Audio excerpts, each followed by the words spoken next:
목회를 하다 보면은요, 성도님들의 사정이 참 안타까울 때가 많이 있습니다. 그냥 마주보고 인사할 때는 다 괜찮으신 것 같은데 만나서 세밀하게 얘기를 들어보고 또 그분의 삶을 깊이 얘기를 나누다 보면 정말 가슴이 미어지고 아픈 분들이 참 많은 것 같아요. 이번 주에 어떤 분이 그런 얘기를 하더라고요. 여러분, 성경에 베데스다 아세요?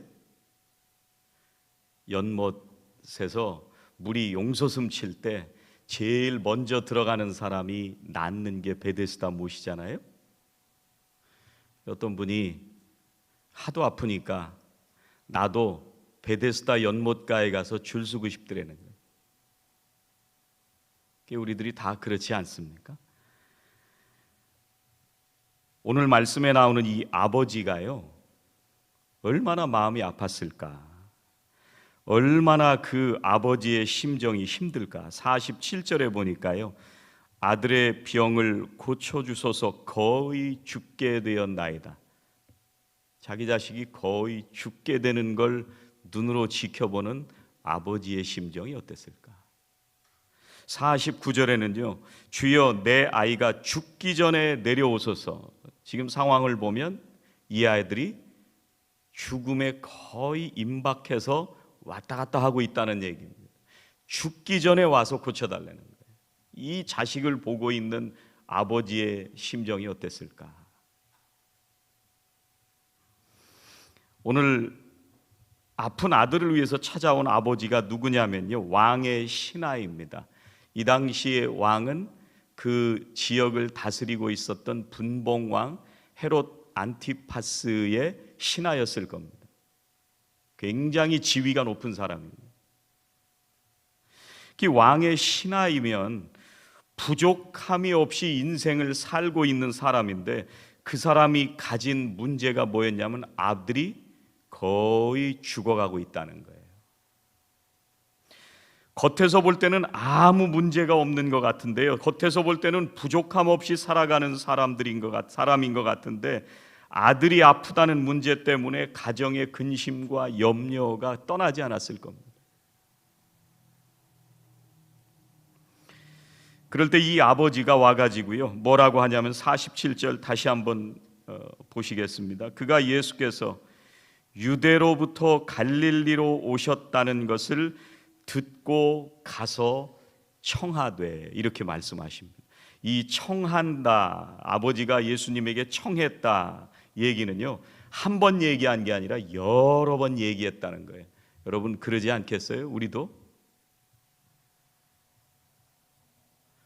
우리 교회에도 여러 성도님들이 사정이 있을 때 기도 제목을 알게 되면 우리가 한 번만 기도하고 끝내는 게 아니잖아요. 그분이 나을 때까지, 병원에서 퇴원할 때까지 계속 하나님 앞에 간청하고 기도합니다. 사랑하시는 우리 성도님들이 다급하면 하나님 앞에 구하시는 은혜가 있으시기를 주의 이름으로 축원합니다. 그게 믿음이에요.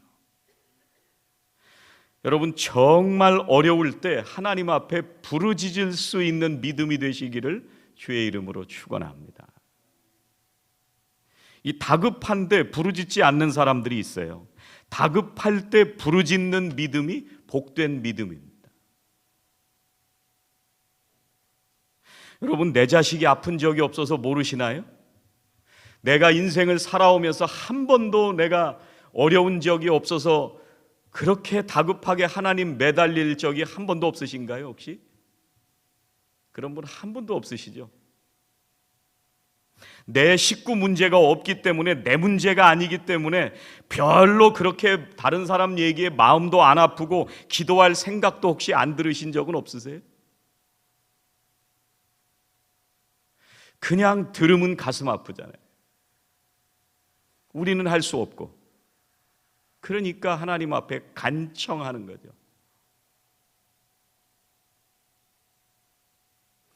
진짜 문제는 뭐냐면요, 내가 급한데 안 믿는 게 문제예요.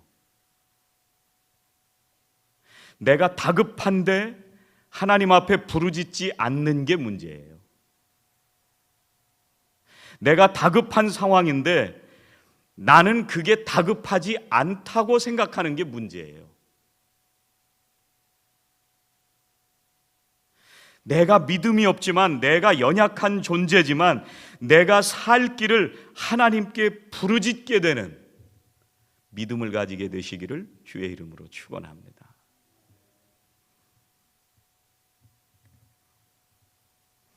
여러분, 제가 속장님들, 인도자님들에게 딱 부탁드리는 거 두 가지밖에 없습니다. 속원들이 안타까운 일들이 있을 때 우리가 돈으로 문제를 해결해 줄 수 없잖아요, 사실. 여러분, 누가 교인 중에 3만 불이 급한데 나 좀 줘 그러면 줄 수 있어요?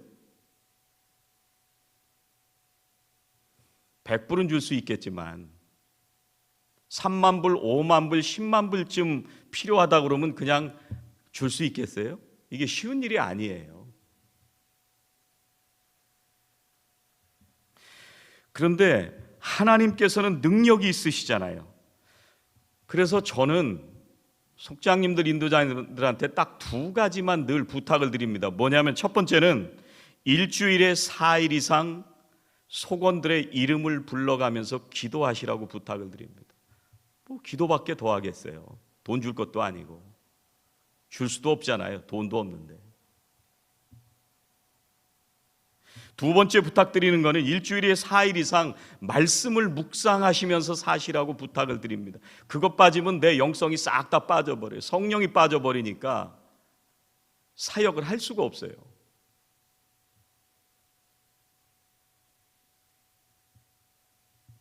하나님께서 성경에서 보면은요, 병을 치유하시는 방법이 굉장히 많거든요. 히스기야 왕이 죽을 병에 걸렸을 때요, 하나님께서 이사야 선지자를 보내셔가지고요, 무화과 반죽을 환부에다가 바르게 해서 낫게 하십니다. 문둥병에 걸렸던 나만 장군이요, 아람의 군대 장관이었는데 엘리사 선지자가 요단강에 가서 7번 씻어라 그래서 낫잖아요. 예수님께서 소경을 고치실 때는요, 침으로 흙을 이겨서 눈에 발라주시고 가서 씻으라고 그러시잖아요.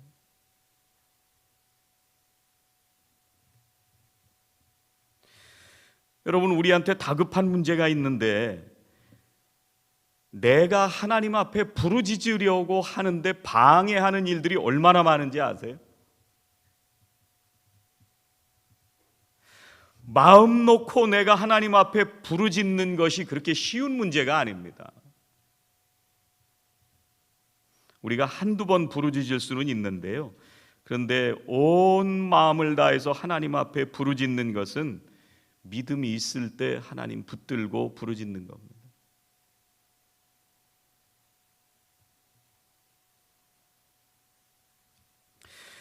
그런데 예수님은요, 여기서 끝나라고 말씀을 하시는 게 아니고, 부르짖으면 나을 거야 이렇게만 말씀하시는 게 아니라 또 다른 차원의 믿음에 대해서 우리들에게 오늘 말씀해 주시고 있습니다. 예수님이 우리한테 원하시는 거는요, 구하기만 하면 기도가 응답받는 믿음에 머물러 있기를 원하지 않으십니다. 이 아버지가 와서 아들을 고쳐달라고 하니까 주님께서 이렇게 말씀하시죠. 48절, 예수께서 이르시되 너희는 표적과 기사를 보지 못하면 도무지 믿지 아니하리라. 구하지 않는 게 문제가 아니고요, 구하는데 표적과 기사만 구하는 게 문제예요. 뭐가 문제냐면 표적과 기사만 구하면서 매일 그것만을 위해서 구하고 있는 게 문제지, 구하는 건 문제가 되는 것은 아니에요.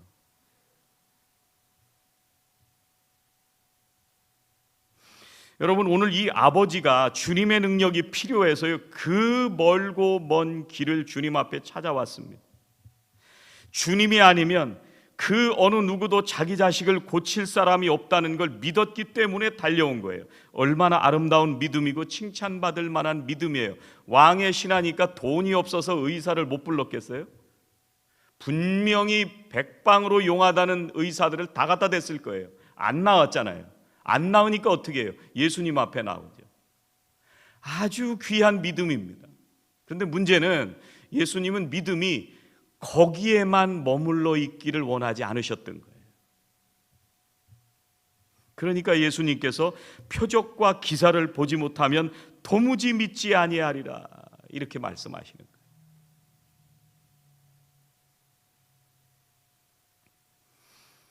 이 왕의 신하는요, 죽음으로 가고 있는 이 자식이 빨리 낫기를 위해서 기도하고는 있지만, 예수님께 간청하고는 있지만, 하나님께서 그 상황에서 무엇을 말씀하기를 원하시는지,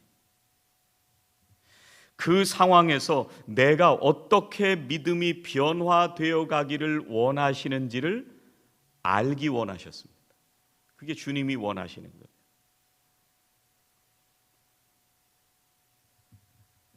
그런데 놀랍게도요, 이 사람의 믿음이 바뀌어가고 있는 것을 오늘 말씀에서 볼 수가 있습니다. 49절 50절 보시면은요, 신하가 이르되 주여 내 아이가 죽기 전에 내려오소서. 안 된다고 하니까 표적과 기사만 보냐, 그것만 찾냐, 그렇게 말씀하시니까 주님 죽기 전에 내려오소서. 예수께서 이르시되 가라, 내 아들이 살아있다. 예수님이 이 말씀하시면 이 왕의 신하는 여기서 결단을 해야 됩니다. 들었잖아요. 예수님이 네 아들 살아있어. 이걸 믿을지 말지 이 순간 선택을 해야 됩니다.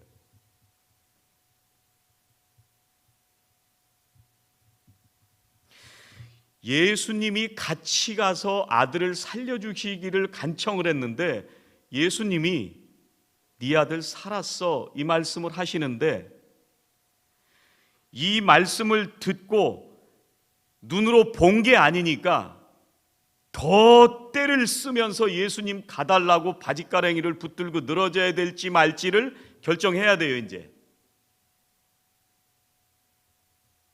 아니면 예수님이 살아있다고 말씀하시니까 분명히 살았을 거야 믿고 가야 돼요. 둘 중에 하나를 선택해야 됩니다. 이게 쉬운 것 같은데 결코 쉬운 문제가 아닙니다.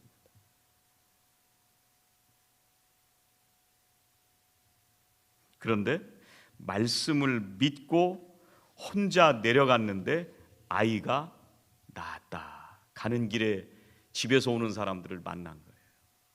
놀라운 선택입니다.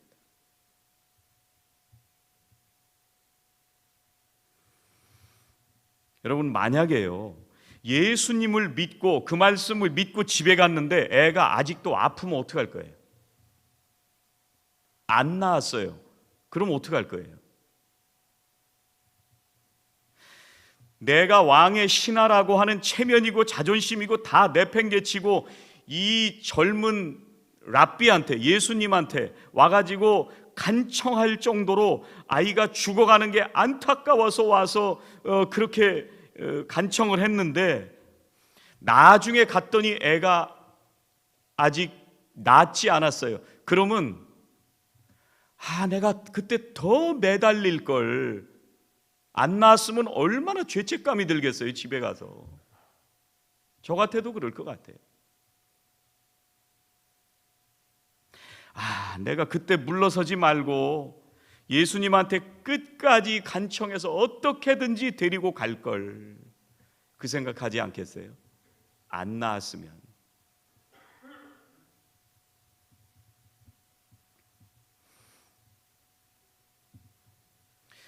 여러분, 만약에 가서 아들이 안 낳았으면요, 예수님한테 또 하룻길을 올라가서 예수님을 모시고 또 하룻길을 또 내려와야 됩니다. 그 이틀 동안 지금 아이가 거의 죽어가고 있는데 이틀 안에 무슨 일이 날지 어떻게 알아요? 예수님이 네 아들이 살아있다 말씀하실 때 이걸 믿어야 될지 말아야 될지 왕의 신하는 결정해야 되는데 믿은 거예요.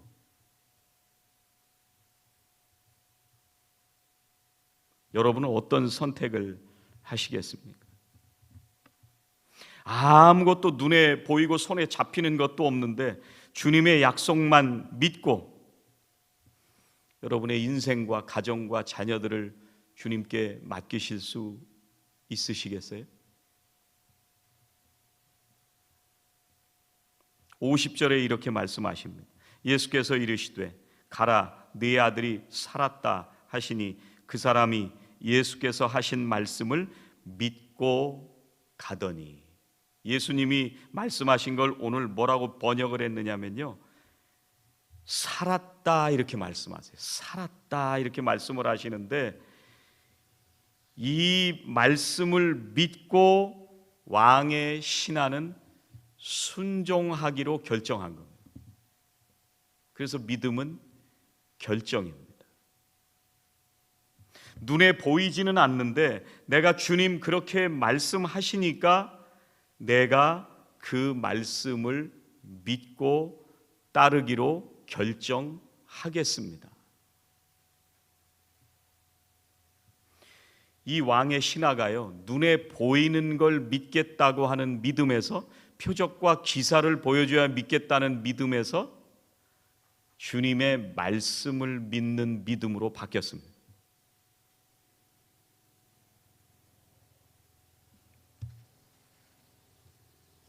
믿음은요, 우리들을 움직이게 만듭니다. 행동하게 만듭니다.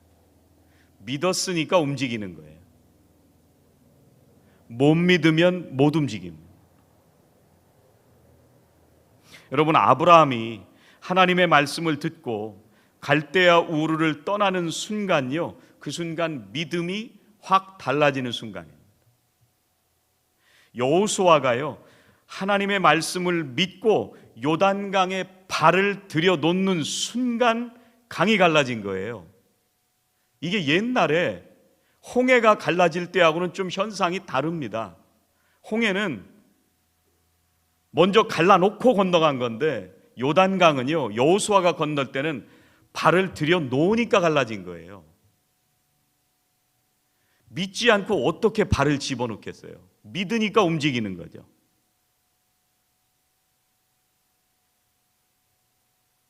이런 믿음의 변화가 우리들에게 있으면 좋겠습니다.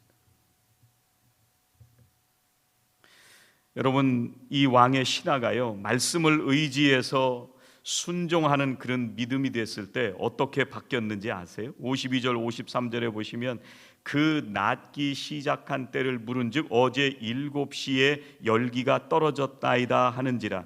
그의 아버지가 예수께서 내 아들이 살아있다 말씀하신 그때인 줄 알고 자기와 그 온 집안이 다 믿으니라. 하나님이 어떻게 역사하세요? 정확한 시간에 역사하세요. 주님 말씀하신 시간에 애가 낳은 거예요.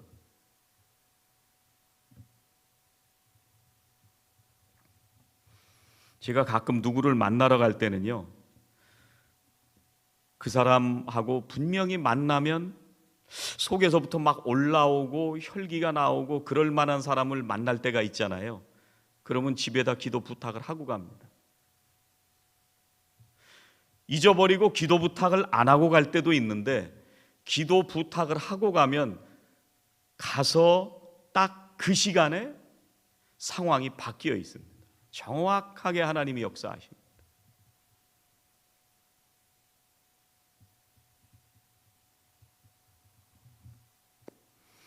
여러분, 우리가 살아가는 그 순간순간마다 우리가 하나님의 말씀을 믿고 의지하며 살아갈 때마다 하나님은 우리의 삶을 가장 선한 시간에 가장 좋은 것으로 정확하게 맞추어 역사하시는 하나님을 믿으시기를 주의 이름으로 축원합니다.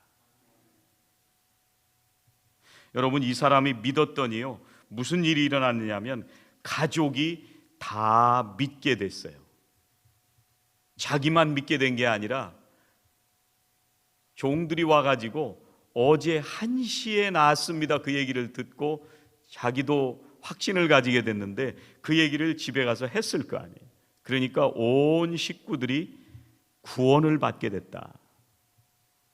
이걸 왜 이렇게 말씀을 하시느냐면요, 아들의 병 고치는 게 목적이 아니고 가족들이 구원받는 게 목적인 거예요. 우리는 자꾸 병이 낫는 것에 포커스를 두고 있지만, 물론 병도 치유되기를 우리가 간구해야 되지만, 더 중요한 문제는 나를 비롯해서 내 믿음으로 인해서 온 식구와 나를 만나는 주변의 사람들이 구원을 얻게 되는 역사로 가게 하시는 것이 주님의 목적입니다. 오늘 예수님이 살아있다, 이렇게 지금 우리가 읽은 개역 개정은 이렇게 번역을 했잖아요. 그런데 영어에는 뭐라고 번역을 했냐면 살아날 것이다, 미래로 번역을 해놨습니다. 영어는 NIV는. 근데 이게 원래 쓴 말에는 어떤 의미냐면요, 예수님이 말씀하실 때는 과거에도 살아있고 지금도 살아있고 미래에도 살아있을 거야, 이렇게 말씀하신 거예요.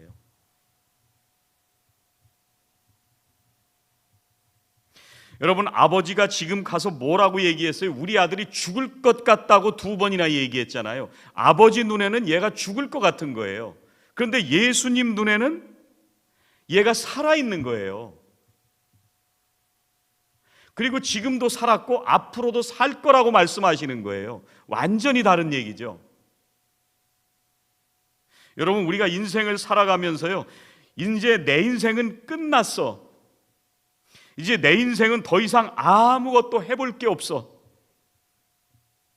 내 인생은 이제 절망이야, 이제는 나는 더 이상 아무 해볼 방법도 없어, 우리 눈엔 그렇게 보이는데 예수님 눈에는 그렇게 안 보이신다는 거예요.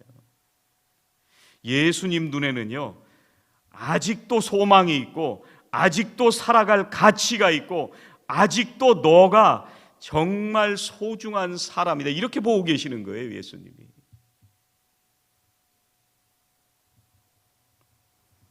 주님이 우리를 바라보시는 이 눈을 믿으시기를 주의 이름으로 축원합니다. 에베소서 3장 20절은요 이렇게 말씀하세요. 공동번역에 이렇게 번역을 했더라고요. 하나님께서는 우리 안에서 힘차게 활동하시면서 우리가 바라거나 생각하는 것보다 훨씬 더 풍성하게 베풀어 주실 수 있는 분이십니다.